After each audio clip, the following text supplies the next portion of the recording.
नमस्कार दर्शक बंधु आज दिन को आपण मानक स्वागत करुचे। ओडिया नववर्षर आपण मानक अनेक अनेक शुभेच्छा एवं हनुमान जयंती तथा मेष संक्रांति तथा महाविषुव पणा संक्रांति रे आपण मानक अनेक अनेक शुभेच्छा। आज आमे प्रस्तुत करिबा बसंतरा ठेकी जहाँकि प्रत्येक ओडिया घरर परंपरा सहित जड़ित अछि। बैशाख मासर संक्रांति तथा बैशाख मासर प्रथम दिन में आम ठेकीर व्यवहार करते जहाँ आम बसंतर ठेकी कही था। ताहाको आम आज प्रस्तुत करवा केमिति कौन प्रस्तुत करवा। प्रथमे आम ताको भल भाव पानी रे हल्दी पानी रे सफा करदबा। तापर एमती मुझे पानी साहाय्य ताको बांधिकी रखापी सेमती आम बांधिदवा जहाँकि आमको बांधिकी रखापी सहज एवं सुविधा हेब।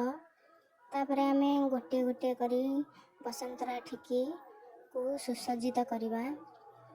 चंदन हलदी सिंदूर चिता माध्यम मु प्रथम गोटे गोटे ठेकी को सुसज्जित करिछि चिता माध्यम आपण माने एपरी करि परिबे जहाँ बसंतरा ठेकी को बहुत सुंदर करिबो एवं सुसज्जित कले श्रृंगार कले बहुत भल लागिबो।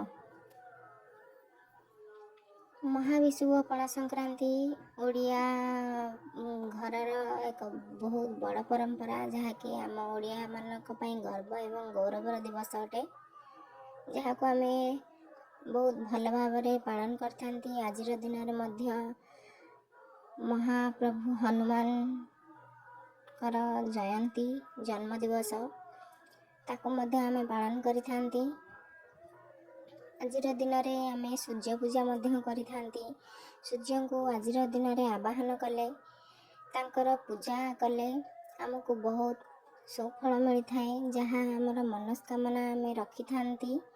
जहाँ आम मन भितर मनाभिषेक रखी आमे सूर्य देवता को आवाहन करी पूजा करी थांती। आमर मनोकामना निश्चय पूरण करती सूर्य प्रभु। आपण माने मध्य आज सूर्य पूजा करि परिबे।